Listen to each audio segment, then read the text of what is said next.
What's up, bosses? Before we kick off this episode, I want to tell you about our sponsor this week. It is Indeed.com. These are our hiring goals. They say they're very aggressive, but when everyone looks at you, you're calm. Why is that? Because you know you don't need a miracle. You need Indeed. Indeed is the hiring platform where you can attract, interview, and hire all in one place. So instead of spending hours on multiple job sites searching for candidates with the right skills, Indeed is a powerful hiring partner that can help you do it all. They have all kinds of great time-saving tools to help you find amazing talent, like Indeed's instant match assessments and virtual interviews. I'm going to tell you all about those features coming up in the break in the show. But if you want to get a jump start on hiring right now, we're going to hook you up with a $75 sponsored job credit to upgrade your job post when you head over to Indeed.com/iLab. This offer is only good for a limited time, so claim your $75 credit now at Indeed.com/ILAB. One more time, that's Indeed.com/iLab. Terms and conditions apply. Pay per qualified applicant, not available for all users. Need to hire? You need Indeed. All right, let's kick off this episode of Invest Like a Boss.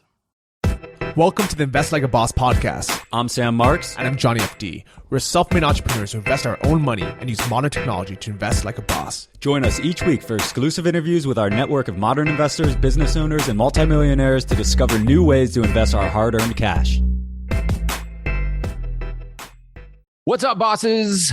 Episode 232 of the Invest Like a Boss podcast.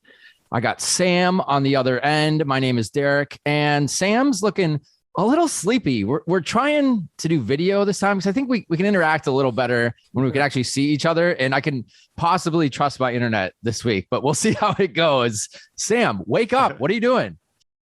What am I doing? I just finished 6 hours of corporate calls. Welcome to the new Sam Marks.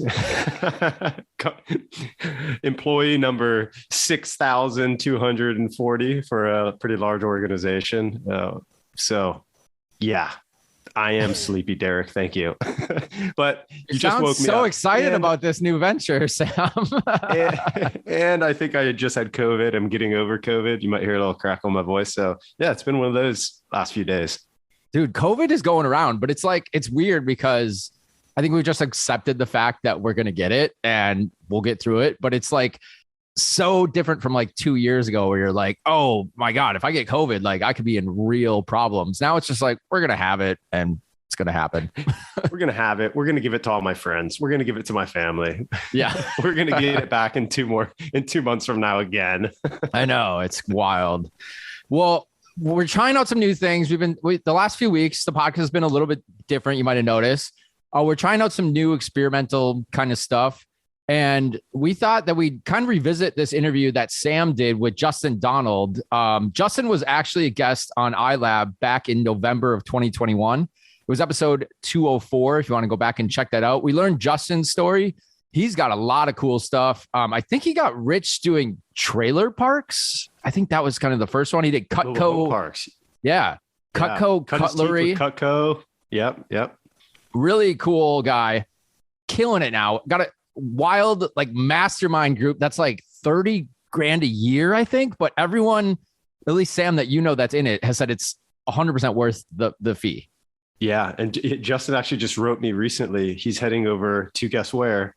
Bordeaux for some exclusive wine tastings, and then to Cannes, I think, for the Films Festival, and then over to Portugal to start his Golden Visa application. So he's got all types of cool stuff going on. I think he said he's also going to the F1 race in Monaco too. It's like, while you're over there, might as well just hit up the trifecta of awesomeness. Make sure you put on Instagram and make me jealous no matter where I am. Right. So Justin's a cool guy. You and him had a lot of stuff in common. So I think it was great that you actually hopped on his podcast. He has a podcast called the Lifestyle Investor Podcast.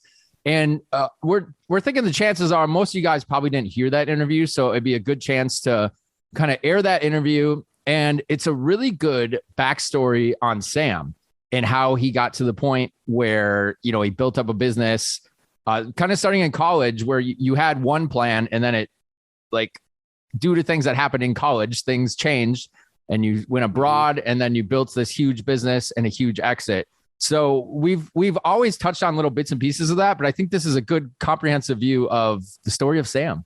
Yeah. So if you go back to episode 1 of Invest Like a Boss, that's kind of, I'd say that's probably about 3 years post exit. And we talked a little bit about there, but it was really more about, hey, we're here now. And it was with Johnny on that first episode. And it was like, we're here now. We both don't know what we're doing, how to invest. Like, let's go on this journey. And that's kind of where it started off. But we never really touched deep on the backstory on my success at SkySig and how I kind of got to that point. And we did one with Johnny that was a really popular episode called How to 300X Your Return. That was one of our first, I think, 20 episodes, and people loved that episode. So we thought this would be kind of a comparable or similar episode. So this is a replay from Justin Donald's interview with me on his podcast, The Lifestyle Investor. Yeah, let's check it out. So we go all the way from Sam in college to Sam today. It's a really cool look at everything. It's Justin Donald, Lifestyle Investor podcast. Let's check out the interview. Well, Sam, I'm so excited to get a chance to hang out with you. This has been a long time coming because we've got a mutual friend in Brian Ravit, who's part of our mastermind, Lifestyle Investor Mastermind. And he's like, you guys just have to connect. You'll be two peas in a pod. And he couldn't have been more correct. I've just had so much fun getting to know you, recording the show on your podcast, Invest Like a Boss, and can't wait to get into your story. Man, I'm having too much fun. We can go for a long time, Justin, but I appreciate it. It's been great catching up with you already because we just did a recording on my podcast, like you said, but I just wanted to tip my hat to you because of all the great work that you're doing and the community that you're bringing together and education you're bringing out for investing. This is really important, but also really fun stuff to talk about. Well, thank you, Sam. And quite frankly, I should be thanking you for all the stuff you're doing because I love in your podcast how you basically are like, hey, you and Johnny, you're like, hey, we don't know. I remember your very first episode. I'm a huge fan of your show. In your very first episode, you're like, well, we don't really know what we're doing, but we're going to just create this podcast and we're going to walk you through what we end up doing. And I just think it's a really cool strategy and way to, one, learn on your part, and two, educate other people who are along for the ride. So you've been doing an awesome job. Yeah, I appreciate it. In hindsight, looking back and saying, we're going to start an investing podcast with zero investing experience sounds a little nutty, but I'm certainly glad that we did the venture. No kidding. Hey, you guys pulled it off and it was awesome. Now, I know that it hasn't always been easy, but before we get to that, I think it'd be really fun to hear about some of your story of when your life wasn't easy, right? Because didn't you go to Florida State? Yeah. I think you went to FSU, right? And I remember you saying that you had a bunch of setbacks. We're going to call them setbacks, some minor situations, maybe run-ins with the law. A few run-ins with the trials with the judicial system of the state of Florida. So what ended up happening?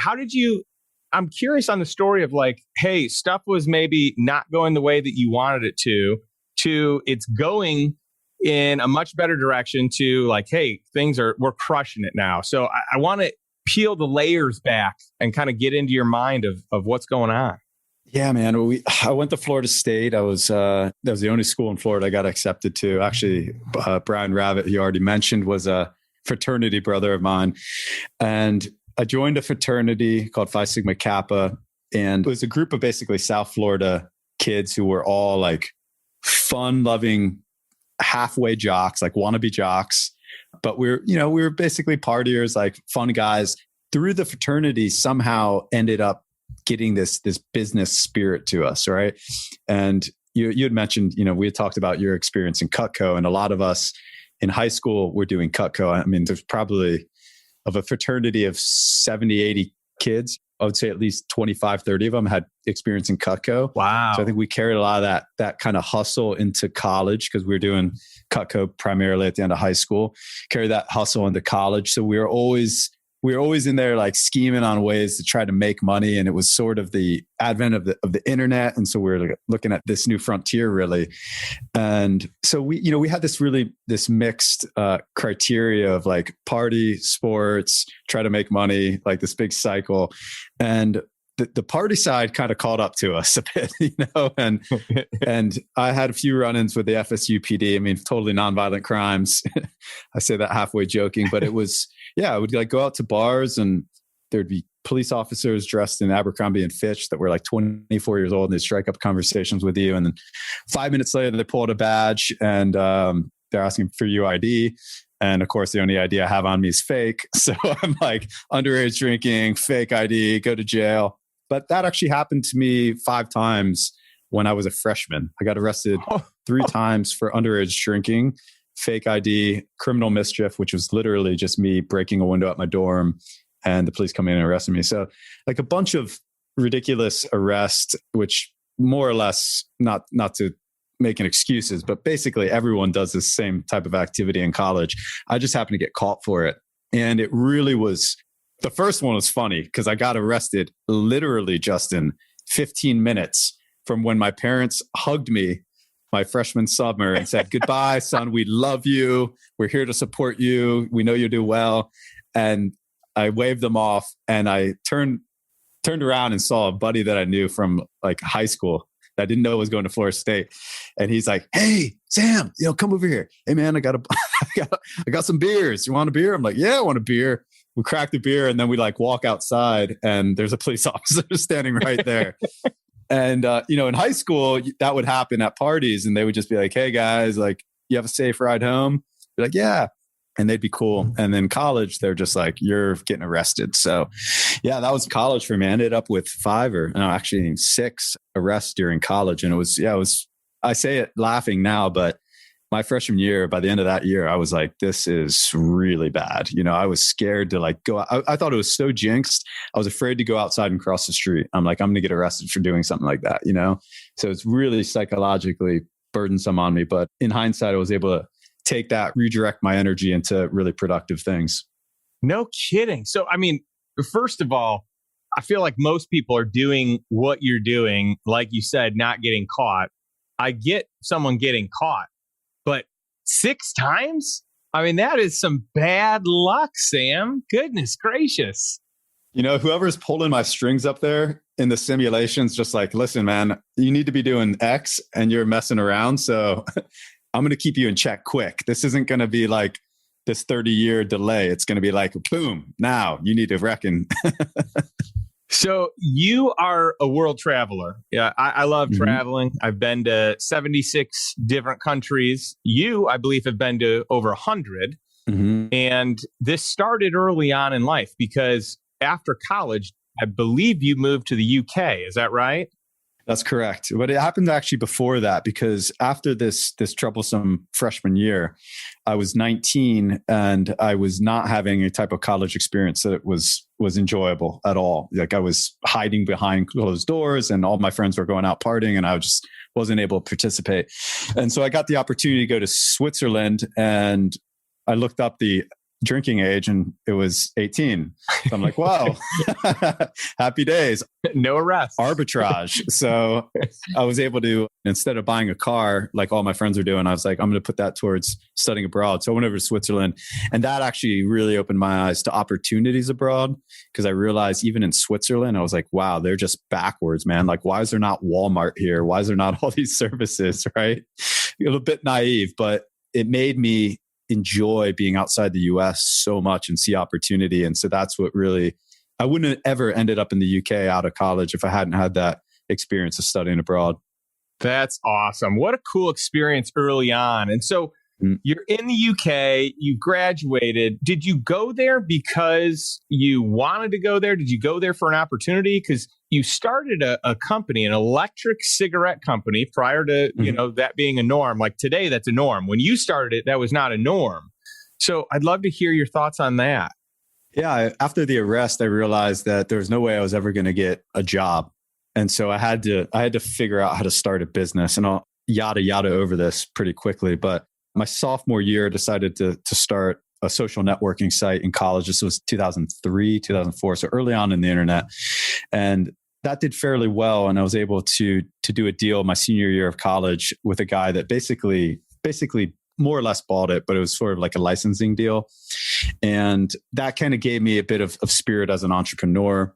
After that, I did different odd jobs. I mean, I did like the true hustle stuff of like road construction at 5 a.m. in the morning on the side of I-95 to make ends meet. But I was always dabbling in the internet space and trying to figure out how to make money.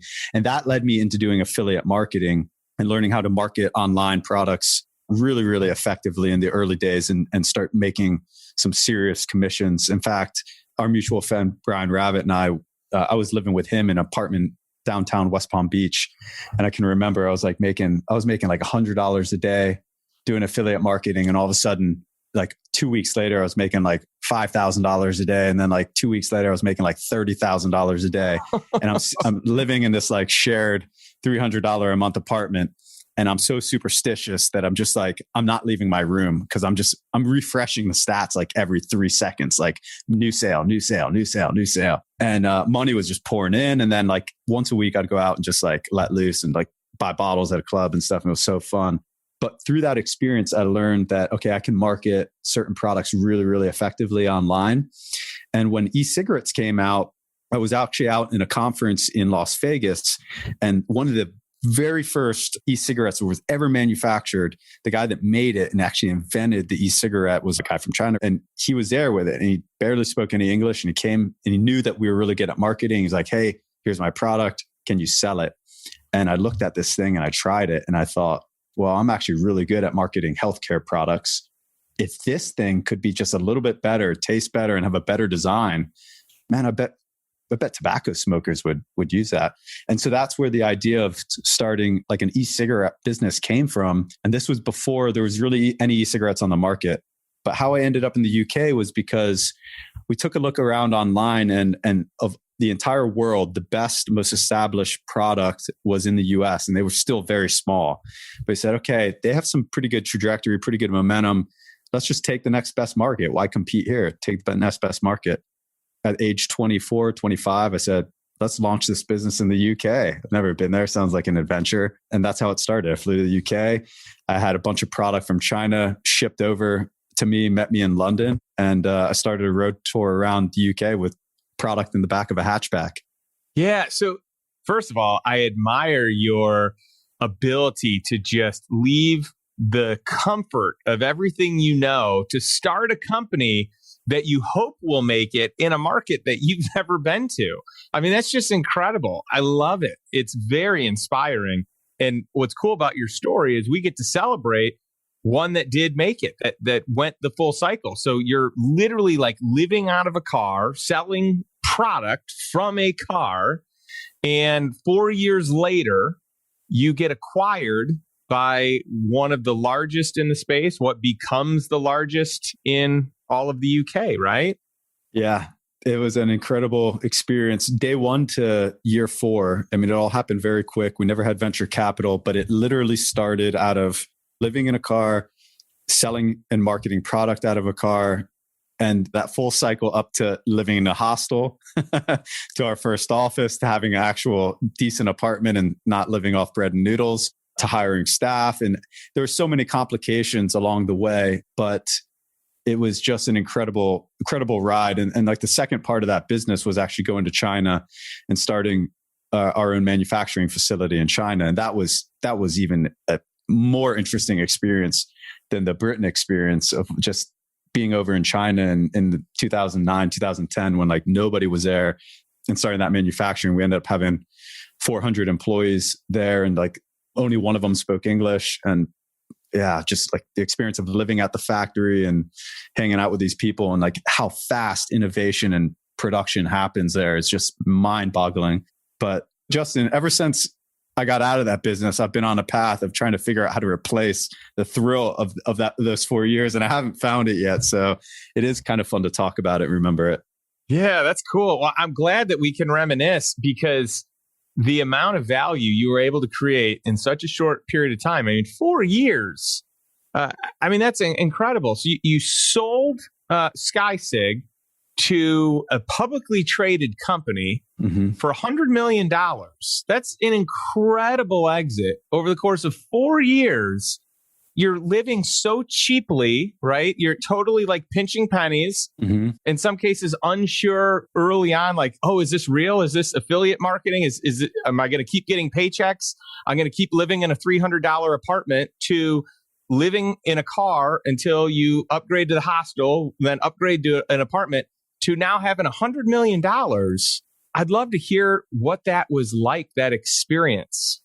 Well, the negotiation was pretty grueling. The actual sales cycle was pretty grueling. We had two companies that were basically bidding on us, but both of them almost fell out at the last minute, and we were starting to have cash flow issues. And I think maybe just the fact that I had been testing e-cigarettes like nonstop for 4 years, my body was like over nicotined out, for lack of better words. I was pretty burnt out at that point. I was flying back and forth from China to Edinburgh like every 2 weeks and basically living at factories. And still at that point, I was like living off basically nothing, just investing everything back into the business. But I was 28 when that whole thing happened. So it was sort of surreal. It was an experience I'd never had before, going through any type of sales process that big. You know, I was sitting across the table from the top 6 executives at Philip Morris, and then the top 6 executives at Lord, and having to do these pretty hard negotiations.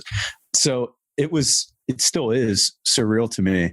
I ended up in the hospital for 10 days before closing. I think it was just literally because my body was so like burnt out and stressed out and didn't know how to handle like that type of pressure. Cause it was one of those things that was like, look, we're either going to get this deal done and that type of money is on the table, or we're not. And this whole thing is probably going to fall apart and they're going to eat your lunch, because there was no investing going into these companies. It was still way too gray. No one knew if tobacco was going to own it, pharmaceutical was going to own it, or governments were just going to shut you down. And I woke up every single day not knowing what that future was going to look like. I woke up every single day thinking this can end tomorrow. And so I was always trying to get a deal done. And fortunately, we were able to. But I was pretty strong at that age, but it really took the life out of me. But man, what an incredible experience. The actual deal turned out to be 50% cash up front and 50% earnout. And the earnout was really straightforward. So we thought it was basically a lock, but literally the week after we completed the deal and got the first half in, we ended up in litigation with a superpower, more or less to say. So the earnout basically got frustrated pretty quick, and the relationships between us and the buyer were not smooth from that point forward. So we did okay in the earnout, but we didn't get that full allotment. But needless to say, we still did very good. It was myself and 3 other partners. For a 28-year-old, it was certainly life-changing money.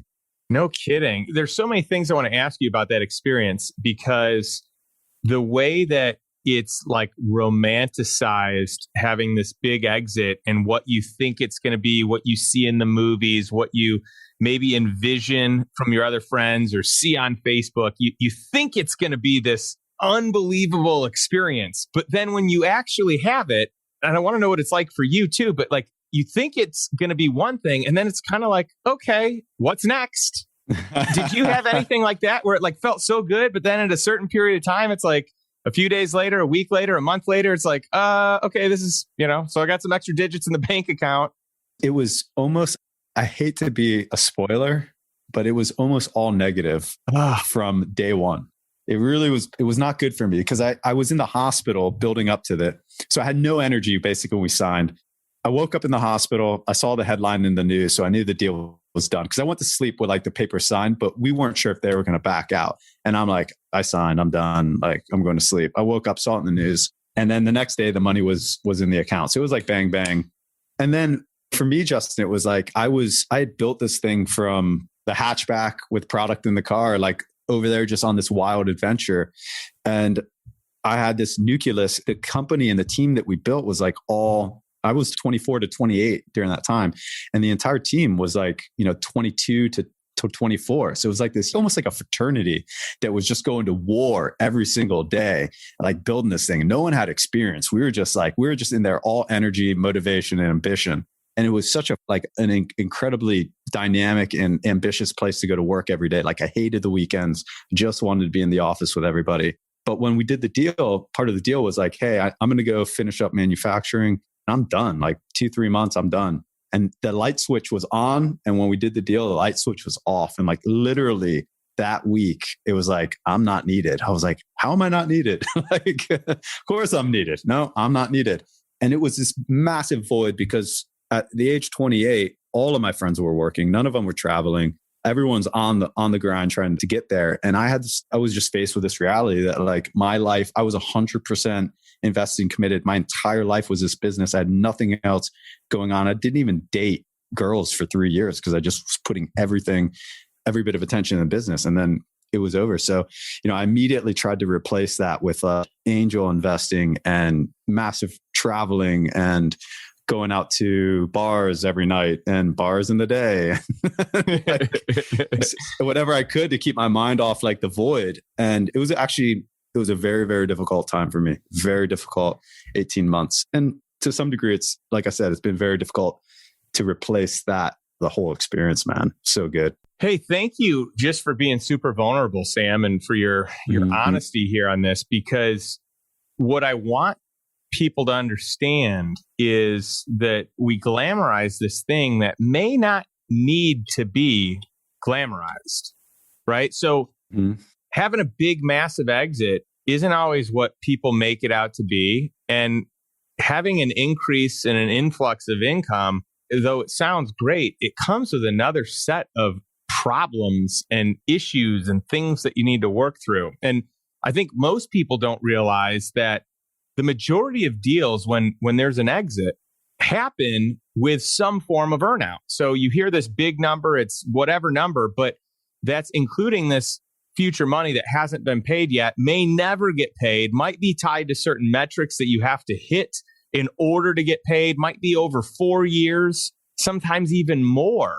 And so I like hearing the real deal on this. And then I think it's also just so important to know that for people to know that if you think that a big lump sum of money is the answer to whatever your problems are, it's not. In fact, it can actually be the opposite and make it even worse. And so it's very interesting hearing your journey here. And unfortunately, I've heard this before from a lot of people.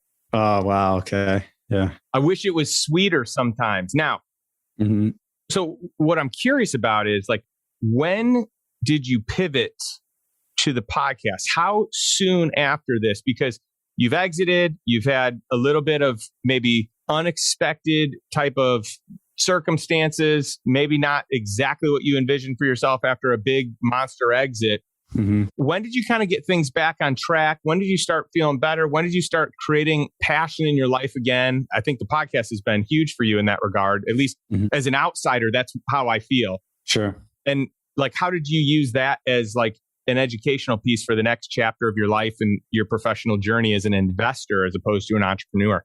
Yeah, it's a good question. I mean, it really was. What I realized was it was all about the journey. All the highs of building the business were in fact building the business. And like you said, the payout at the end, it's almost like a paradox where I was like, I had this expectation that there's going to be a rainbow full of happiness that just got sewed into me and I would never look back. And that wasn't the case. So it really took me for a bit of a spin. But really what happened was during the business, I wasn't making much money, but I was literally living off the business. I had all my housing paid for, all my flights, literally almost all my food, almost everything in my life. So I was spending nothing out of my account. And then when we sold the business, all of a sudden I realized I'm like, oh, damn, man, my lifestyle is actually pretty damn expensive. Like when I start paying for everything. And like most people, or at least what I've come to know now that I've been doing the podcast for 5-6 years and been studying investing, is that I didn't know what to do. I was actually scared because I didn't know how to invest. I had zero income. And so what did I do? I asked around who knows a financial advisor, someone knows how to manage money, had a quick introduction. And then I gave 40% of what I had made in the windfall to a financial advisor. Didn't ask any questions, gave them complete discretion over my account. I don't know. You're the expert. You make all the decisions. I don't want to approve things. You do what you think's best.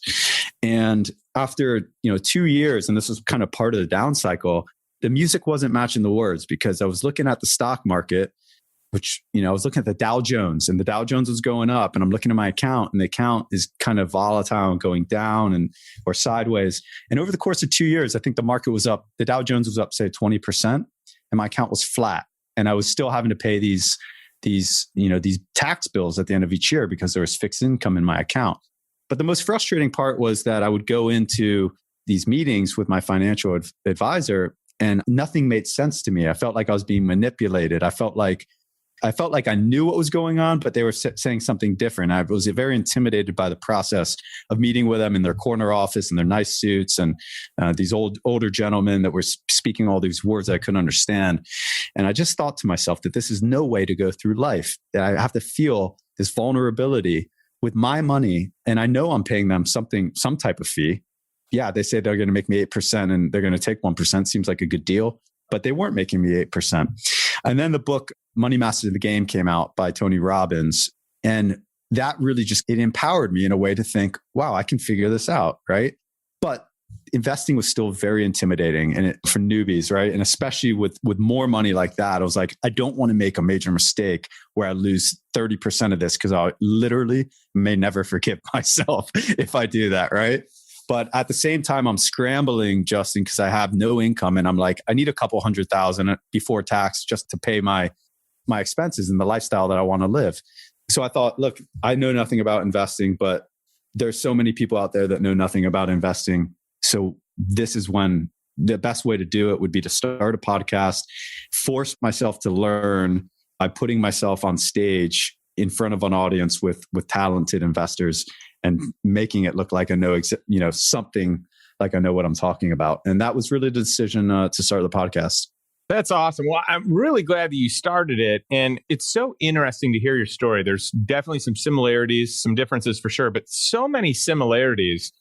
And I like that you articulated your feelings around these money managers who definitely weren't helping you understand what they were doing. And one of the big issues I have with financial services in general, and by the way, this is not everyone in financial services, but this is the majority of people in financial services and the majority of institutions, maybe all the institutions, that there's so much manipulation and misinformation that what's really happening is not what is promoted to be happening.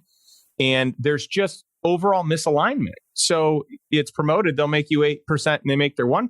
But if you make no percent, they still make their 1%.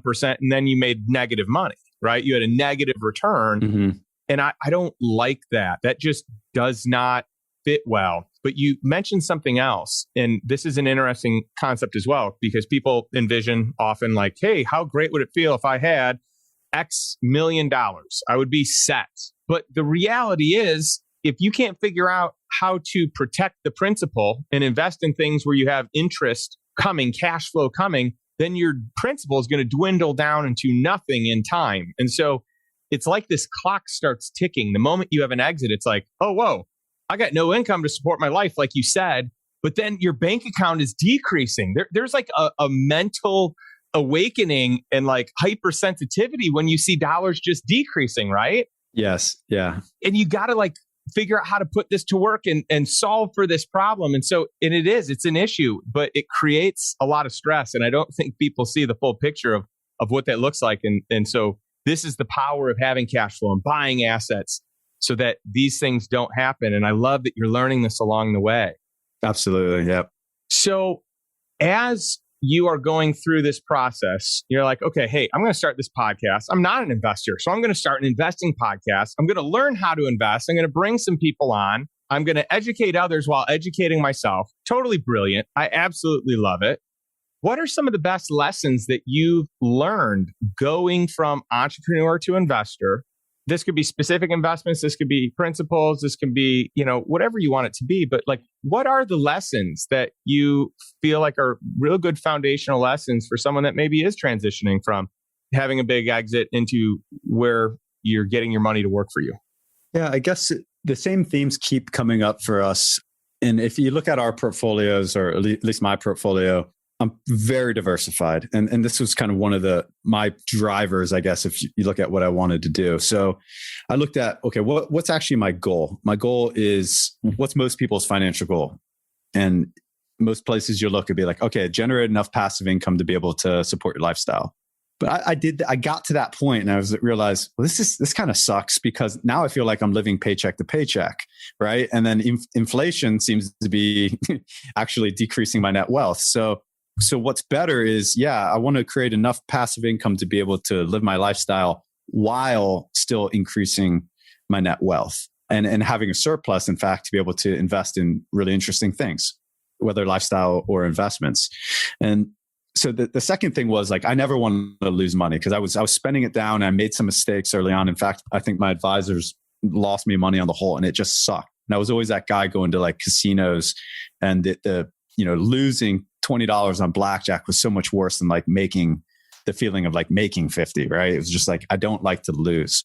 So I wanted to make sure I was diversified and like maintain my wealth. And then also I want to have a lot of adventures along the way and have some lottery tickets. Cause I think for me, good investing is often boring investing, but it's such a big part of my life now that I want to make sure I have fun while I'm doing it. But when you think about like the first thing I needed to do was move my money out of the financial advisors, right? And that can be a very intimidating process, but it's actually super easy because most financial advisors are putting you just in a basket of 6 or 7 mutual funds that are literally can be replicated very easily with Vanguard index funds. And so Money Master Game helped me do that. But some of the lessons there are like, low fees are absolutely critical. Low fees, you don't want advisor fees because those are killer and usually are not productive, like 1%, 1.5%, but also mutual funds. There's a lot of mutual funds that can charge you 1%, 1.5%. But so between an advisor and a mutual fund fee, you can easily have 2 to 3% in fees. Now, if someone's making 8 or 9% a year, they might say, oh, it's whatever, it's fine. But no, that's horrible. Like that over the course of 10 years, that is massive amounts of money. So you want to keep fees absolutely, absolutely low. The second thing is like when it comes to stock equities and stuff, you never want to pick stocks. You always want to be diversified broadly. Very few people can beat the market by picking stocks, even the best money managers. It's a bad idea. Most people do it, including myself, because I just do it to have fun. But generally speaking, much, much better just to be the market. And historically, you're going to be fine if you're just the market. When I say the market, just the S&P 500 or total stock market index. Another principle is the best portfolio to own. Now you can go crazy with portfolio diversification, the perfect portfolio and the all seasons portfolio. And everyone's got their perfect portfolio and you can have a lot of fun trying to tailor-made a portfolio that you think is going to be, 8% versus 9% or 10% versus 9%. But ultimately, the best portfolio is the one that you can hold.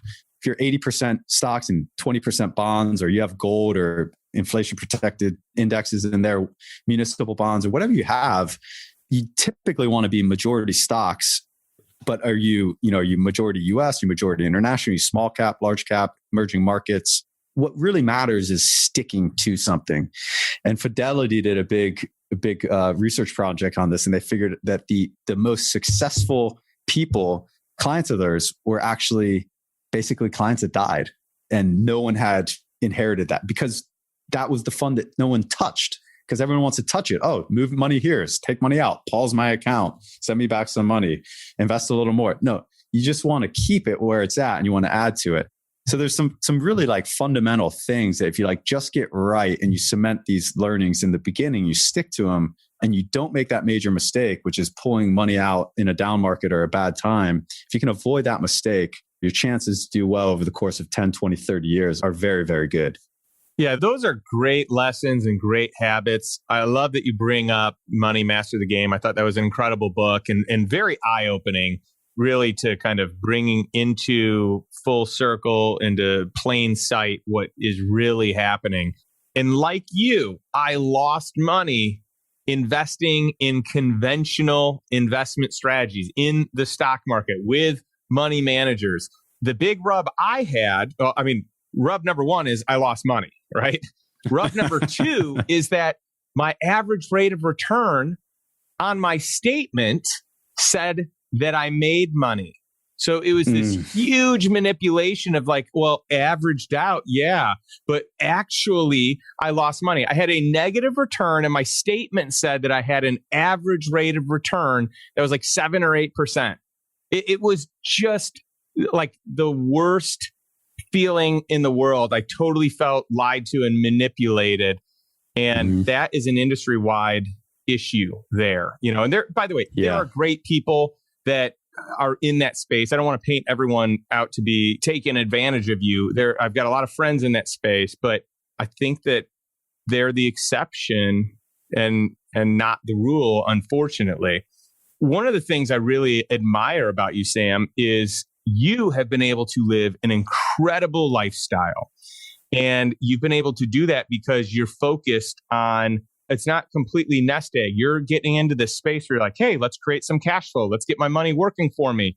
And I think that just even conventional financial education doesn't touch on the fact that we should be focused on cash flow much more than we're focused on net worth, or at least talked about evenly. Most people are focused on net worth, and they have most of their net worth in either their main company that they own and run that they may not be able to sell because losing the founder, owner, operator of the company, often no one wants to pay for that. Right. Or it's like all in the stock market, or maybe someone's, doing more, I would call it risky, aggressive investing in like angel investments. And it's all focused on this net worth, which most people have like net worth that is totally not in reality. So it's like, oh yeah, my net worth is 5 million, 10 million, 1 million, 7, whatever it is, but there's no liquidity. It's all paper money. It's like, in theory, I have this much net worth, but really I don't until this company has an exit, right?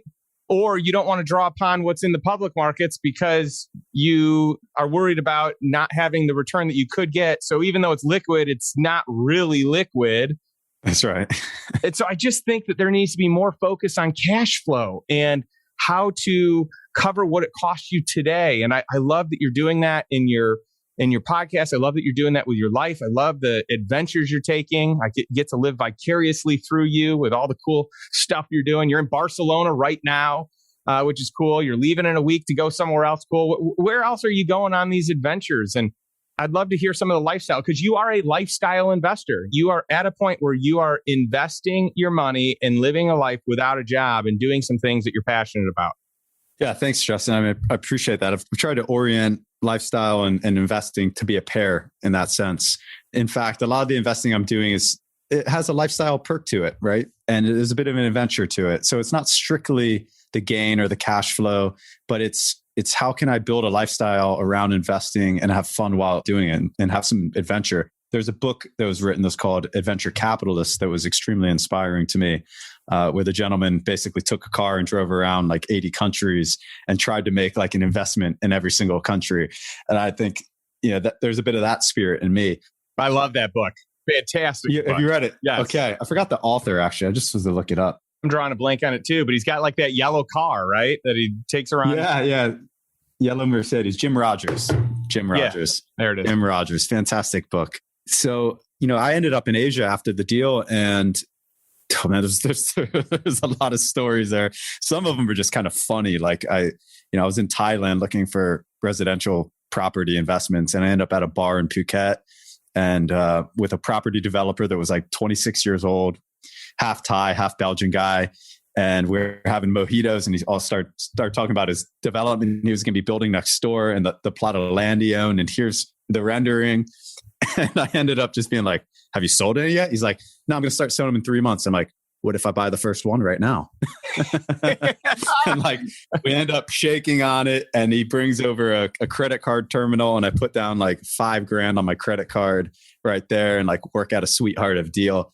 And lo and behold, that thing got built on time. My unit was like the best unit, the best deal. And me and this guy are still like fantastic friends today. Now that's just a terrible idea to do. But just the fact that like that worked out, sometimes those type of stories like build lifelong bonds. But I was truly in a hunt for cash flow as this story develops. And I ended up in Hong Kong, got introduced to a guy that did self-storage. Justin, I know you do a lot of self-storage. And I was walking around Hong Kong, just like seeing these self-storage units. I'm like, holy shit, man, this is like the best business in the world. Hong Kong real estate's insanely expensive. No one's got any space. Everyone lives in a shoebox. Like self-storage seems to be all types of market cycle proof. And I just like basically chased this guy around for like a month. Like, dude, let me do a premise with you. Let's do it. Like, let's do it. Let's go get drinks. Let's talk about it. Let's do it. Finally, he's like, dude, I don't want to expand the business more. I'm trying to like consolidate my life. And he's like, but if you want to really do one, I'll do it. It's hard to make money now. I used to make like 20% year over year, but now it's like more like 7-8%. I'm like, dude, if you can guarantee me 7-8% preferred a year, paid out monthly, I'm in. Let's do it. So we ended up doing one, then we ended up doing two. And like now me and this guy are also like super good friends. And I go to Hong Kong whenever I have the chance. Pre-COVID, I was going like 2 or 3 times a year to meet up. And he's got 60 buildings. And then between he and I, we own like 500 self-storage units. But these type of things that like all materialized quite quickly because I was in such a hunt after the exit. And I have some fantastic, I would call these lifestyle investments because they give me an opportunity to visit places that I truly love and see people that I'm very good friends with. Oh, that is awesome. I just love that story. And I believe you interviewed him on your podcast because I remember hearing some of the story of your storage units in Hong Kong. Yeah. We've had Kevin Shea on a couple of times. Yeah, that's it. That's so cool. The last episode we recorded was actually we were in Iceland together, just hanging out. That's right. And we were looking at Northern Lights as they appeared. And we were talking about how he built like his self-storage empire. It's really cool. Oh, it's so neat. Well, I got to just give you props again. Your podcast is one of my favorites. I think you guys do a great job. And I really want my audience to know that I just wholeheartedly endorse what you guys are doing. I just think it's incredible. And can you just let our audience know where they can learn more about you and more about Invest Like a Boss? Yeah. So thanks, Justin. I mean, Invest Like a Boss, it started basically as our personal journey. So I think we chatted about on this episode that when we started, we had zero investing experience. And our goal was just to interview the best people we could get a hold of and to put our money where our mouth is. So typically after every episode, one of us is making an investment into something related to that episode. And then we share the portfolios on our quarterly updates with our listeners. And it's really just a journey. We don't have anything to sell. It's more or less a hobby. Justin and I were talking about this before, how like podcasting is just such an awesome thing to do. I mean, it educates us as much as the listeners, right? And so it's been a fantastic journey. We've been doing it for 6 years. We've got 200 episodes in the bank. And I hope I'm doing it 5 years from now because it never gets tiring.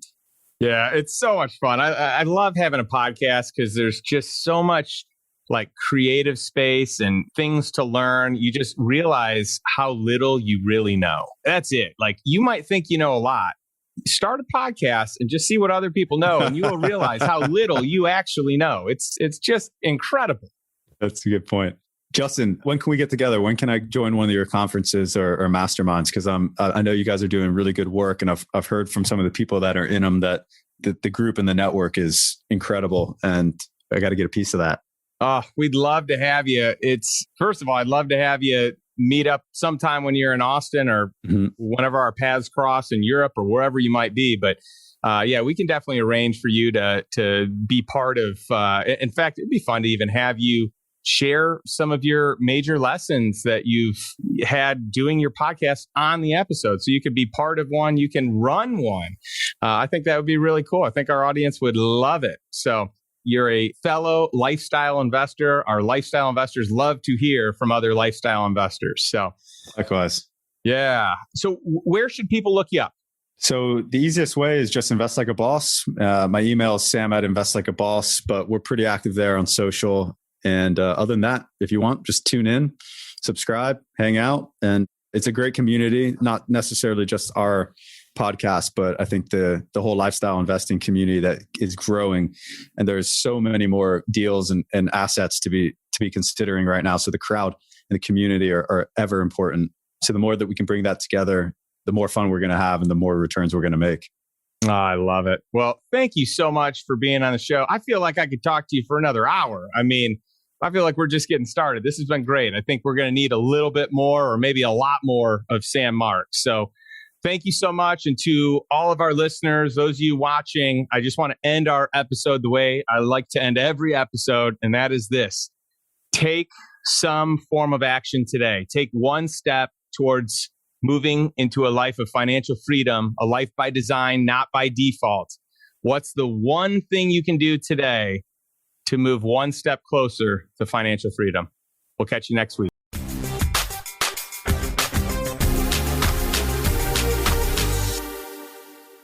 This week's sponsor of Invest Like a Boss is Indeed.com. And if you've listened to iLab long enough, you know that Indeed is our longest running sponsor of the show. And we love how easy they make it to hire. Indeed is the hiring platform where you can attract, interview, and hire all in one place. They have a ton of great features. One of my favorite ones is Indeed's Instant Match. When you utilize Instant Match, as soon as you sponsor a post, you get a short list of quality candidates whose resumes on Indeed match your job description, and you can invite them to apply right away. No need to wait. Indeed does the hard work for you. So when you use a sponsored job post like the one I'm about to give you in a second, Indeed Instant Match shows you candidates whose resumes on Indeed fit your description immediately so you can hire faster. Well, how do you do that, you say? You get started right now because we're going to give you $75 to use towards a sponsored job credit. All you got to do is head over to Indeed.com/iLab. This offer is good only for a limited time. So claim your $75 credit now at Indeed.com/iLab. That's Indeed.com/ILAB. Terms and conditions apply. Pay per qualified applicant. Not available for all users. Need to hire? You need Indeed.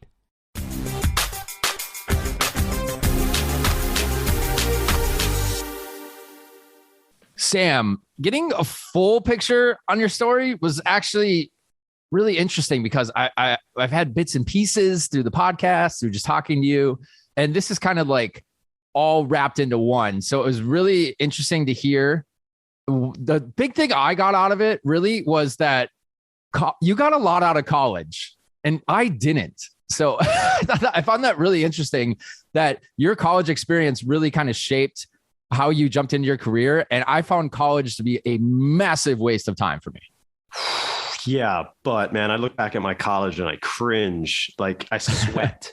Those were not easy years. Yeah, there was a lot of fun mixed involved, but dude, I'm telling you, like first 2 years of college, I think I have PTSD from. Like that was intense shit. I would like hide under the covers thinking I'm so jinxed that like I literally, if I pick my head up, you know, you'd hear sirens going by like at the house. I'm like, dude, they're like, someone reported me for something. I was so paranoid, man. That was an unhealthy spot to be. So you brought it up in the interview and I have to ask you, how do you get arrested less than an hour into your college career?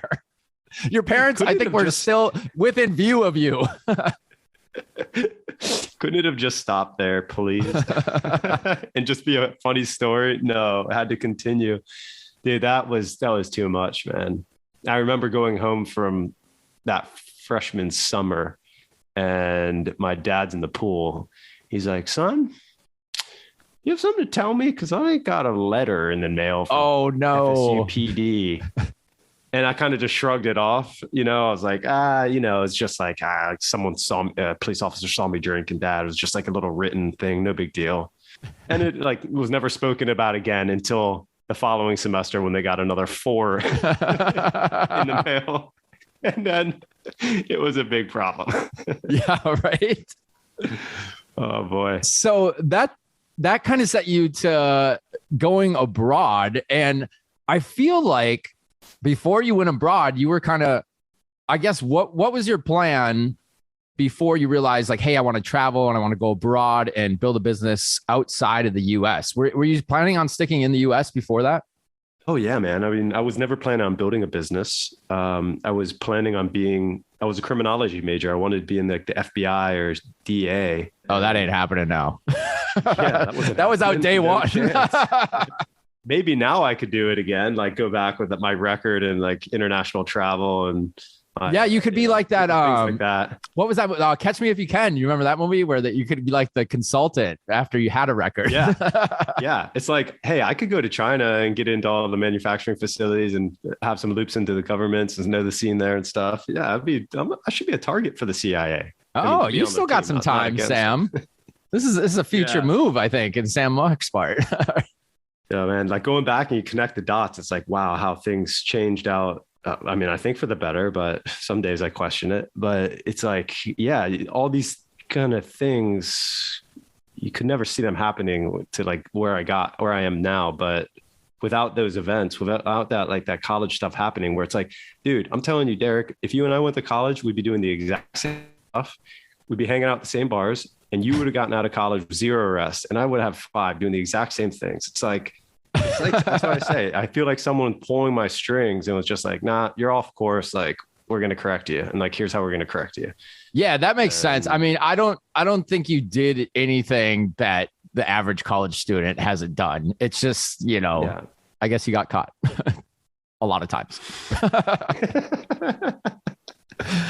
I did want to ask you too in the interview, you've never really super gotten deep into the acquisition part. We've kind of touched on it, but it sounded like you had 2 of these major tobacco companies going after you guys at the same time. And I guess fighting for a bid. Was it like, did you guys really want to sell the company, or was it just too good to resist? Oh man, I wanted to. This was one of the things I learned during this process is like, in a startup, you're going to have, most people have co-founders, right? Or you have investors, limited partners or such. People that have a lot of at stake, whether it's their sweat equity or a lot of money involved. And it gets emotional, right? Because you're going to go through years and a bunch of different, not just business events, but you're going to go through personal events that are going to pull you in different directions. So like to keep a business relationship together for, let's say 5+ years is it's like very difficult because people are naturally going to go and want different things and grow apart, just like most relationships. And so when it got to this point where there was a lot of money on the table, we thought like we had gotten past the point of like, hey, this is just like going to be a business that we could probably make a little bit of cash on and it's going to like go away. And we realized like, this is actually a business. There are actually going to be buyers for it, which now in hindsight is like, oh yeah, of course. But when we were operating, it was like, no one's going to touch this business, right? It's like, sure, we don't even know if it's illegal, to be honest. And when we got to a point where like we have something here, but then you also, the future of the industry is so unknown and so gray. It was like, for me, I was looking at the comparables, like Blue Sig had just sold for 130 million.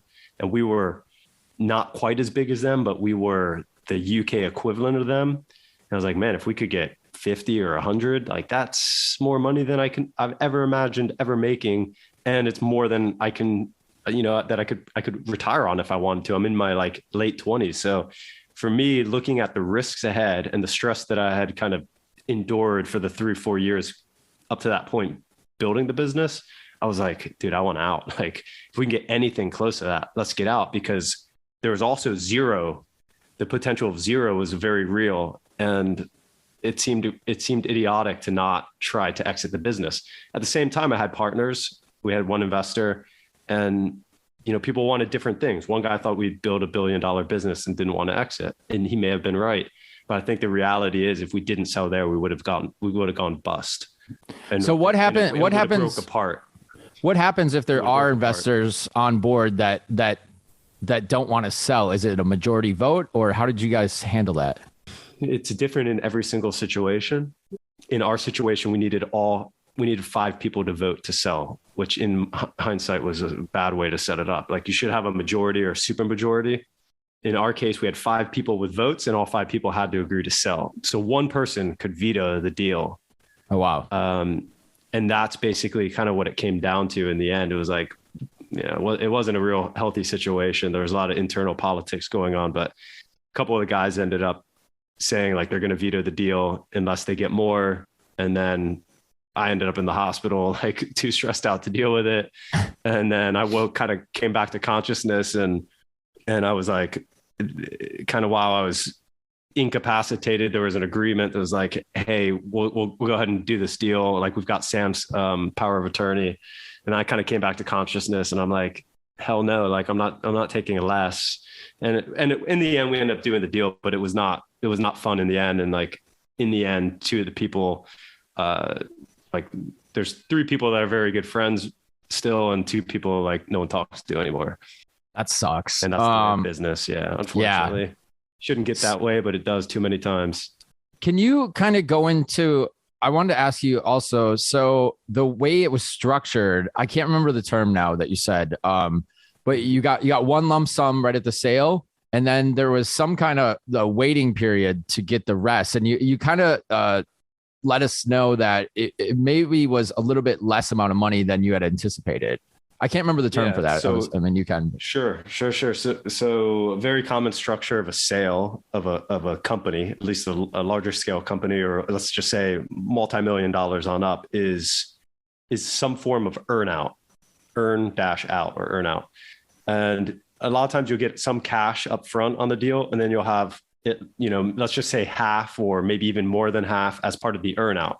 So what you want as a buyer is you want more, you want everything in the earn out. It's like, hey, Derek, I'm going to buy your new, let's say, pick a business name. My new podcast called. Okay. Okay. So your new podcast is worth, let's say, $10 million, right? Now I'm going to come in as a buyer and say, Derek, I want to buy this podcast off you. As a seller, you're going to say, okay, I want 10 million in cash. And as a buyer, I'm going to say, I want to give you 0 in cash.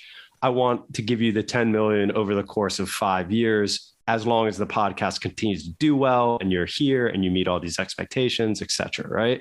Mm-hmm. And so usually there's agreement somewhere in the middle. Of course, it depends on every deal. Some deals are 100% cash up front. Some are 100% earn out. Some are a mix of financing, all types of things. But let's just say a lot of times in deals I've seen, it's like half of cash up front and half as an earn out. So, okay, Derek, let's make an agreement. I'll give you 5 million cash on closing, and I'll give you 5 million over the course of, if you hit certain targets over the course of 5 years. Now, was it on contingency that you would still be a part of the business, or at least a consulting role at some point? Not me, not that specifically. It's based usually on the performance of the business. Like a lot of times they don't really care who's sticking around. They care how the business performs. Okay. Right. They want to make sure the business is still making money to substantiate that valuation and the cash flows, et cetera. So, but a lot of sellers that have been through it will tell you that earnouts are constructed to screw the seller. They're advantageous to the buyer, right? Sure. In a lot of cases, there's all different types of loopholes and things that the seller could never have predicted that the buyer's got a plan for, right? I feel like there's a lot of excuses you could come up with to kind of maybe not meet that full payment. Yeah. So a lot of people that have been through earnouts, you'll hear like, oh, no, I didn't get the full earnout or got screwed in the earnout. There's a lot of disdain with earnouts.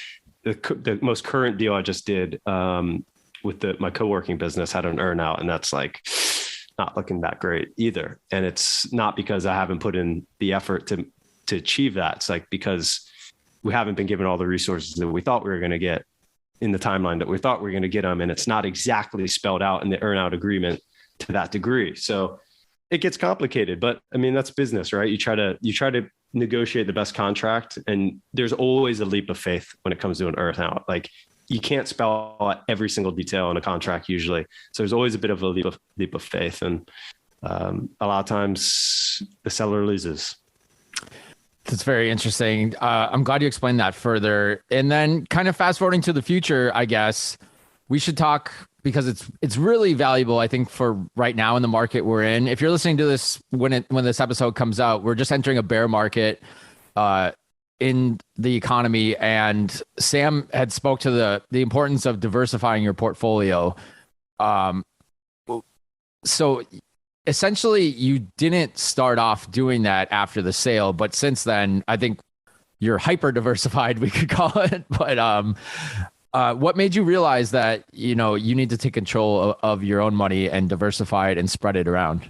Yeah, well, it got really scary after we sold, right? Because I was living on the company. When I had the company, I was taking very little salary, but I had a company credit card, and like my whole life was business. Every meal I was going out to was with team or clients or suppliers. All my travel, I mean, it was my housing, both in China, Hong Kong, and in Edinburgh, it was all business, right? So I was just like living basically off the business. I was doing business all day, every day.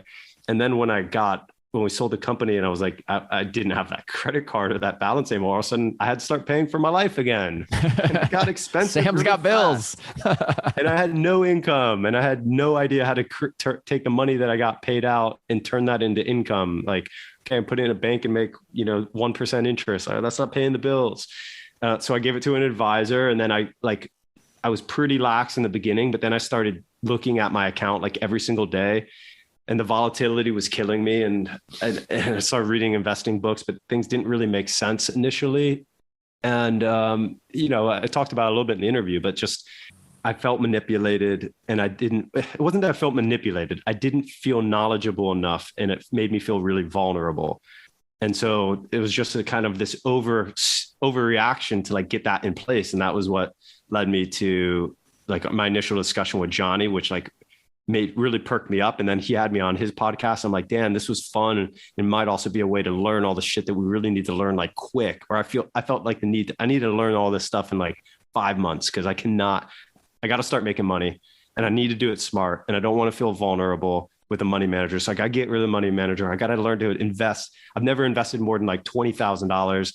Now I got to learn how to invest like 8 figures. And it's really scary, but I don't want to use a money manager. It's like, how do we do this? How do we do this? And then, and then we kicked off the podcast.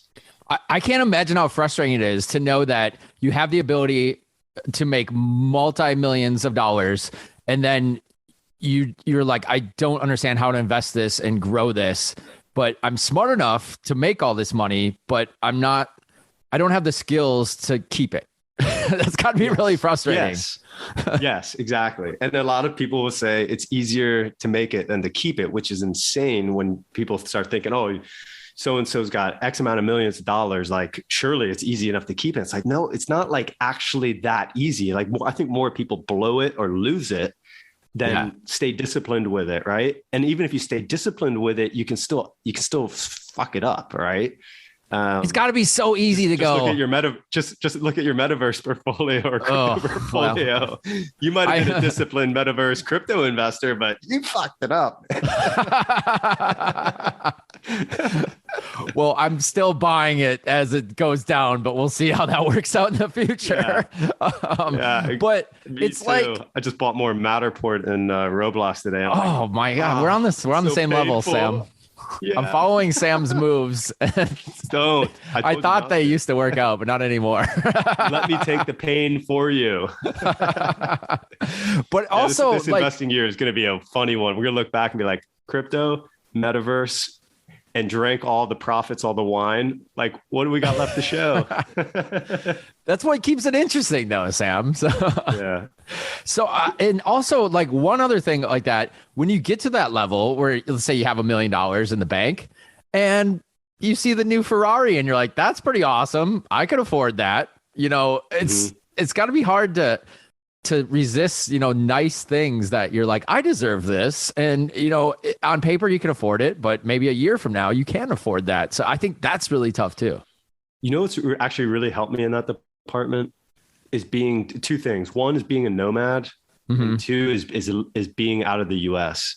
Because even in like Barcelona, I don't feel the need to have nice things. I have a nice house, but like, I don't want a nice car. Things are going to get wrecked, and people aren't driving around in Ferraris. In like Chiang Mai, if you like even have a nice scooter, you look like a douchebag. It's like if you wear nice clothes, you look out of place. But when I go back to the States, I'm like, man, if I ever end up spending significant time here, like it's going to be, you almost feel like obligated to spend to your wealth level. Or to certain cities, level. It's hard too. Like, New York, Miami, San Francisco, and here in LA, it's just like, I know that it doesn't make any sense that over half the people drive a Mercedes, a BMW, or an Audi. It doesn't add up that these people can afford this. So you find out they're all leasing it. They got deep credit card debt, and they're showing things on Instagram that they never even bought. They're at the store, but they won't tell you that they're at the Rolex store. They just never bought it. They put it on their wrist and took a picture. Yeah. It's all about creating this lifestyle that doesn't really exist, or it's just holding on by the thinnest string of your next payment. Yeah. Well, and I learned a lot from James Altucher as well, because he when he made a bunch of money off one of his sales, I think he actually wrote a blog article. It's like he made $15 million and then lost it. And we actually interviewed him on this podcast about that, right? Because I remember reading that and it was so impressionable on me. And he's like, basically, if you have an exit, do nothing for I think it was like a year. He's like, dude, just do nothing for a year, right? Because he did it, and then he bought a place in San Francisco right before the tech boom, and he bought all these tech stocks. He like basically lost everything he made in the sale. And I was 28 when we sold the company. That's the age where like, man, if you came into that type of money, how do you not go out and buy the Ferrari and start just blowing it in like Las Vegas and doing like all this crazy shit? Like, I don't know, maybe I'm just not really that drawn to that type of stuff anyways, but I think I kind of avoided a big one by just being outside of the US and not feeling like I needed to play that game. Yeah, I think you're right. If you guys want to go back and check out that James Altucher episode too, it's episode 56 of this podcast. We'll put a link to that as well. And we'll also add a link to Justin's podcast. He's got some really cool guests on there. Obviously, Sam being one of them. We'll link to his original episode too. And anything else before we get out of here, Sam? I like getting these kind of in-depth little tidbits about you because we always learn something new. We met each other through this podcast, so that was probably the first time you heard a little bit of that background as well. And I have to say, it's pretty fun to go back and listen to it because those were awesome years. And that story, man, I couldn't trade that experience for anything in the world. Yeah, I think it's super awesome, and it's interesting too that we're what 10 years later now or so, and look how much life changes. Like we're still figuring stuff out, and you got different priorities. You're living all over the place. You got properties. Just picture your life 10 years ago to now.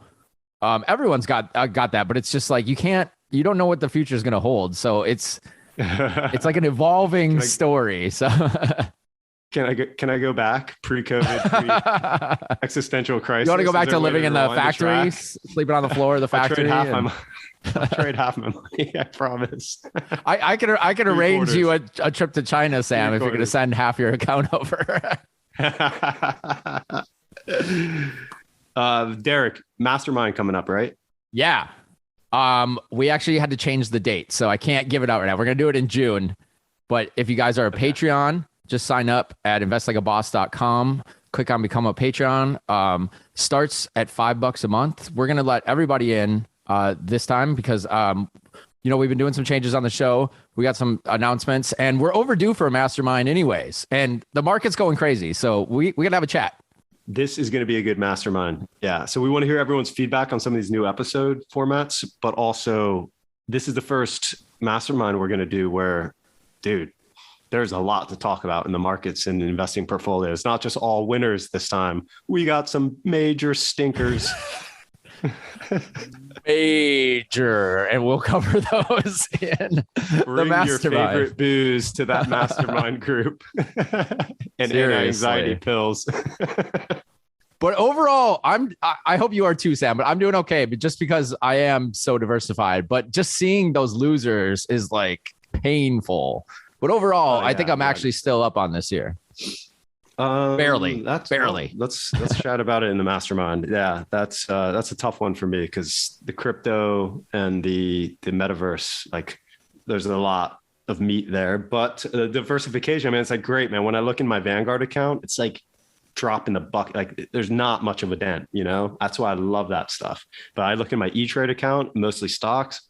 Woo, boy, that is not a fun place to hang out.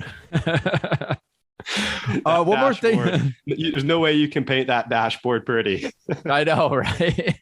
It's sad, but it's going to come back. I believe in it. Let's talk about reviews too, because this really helps the podcast.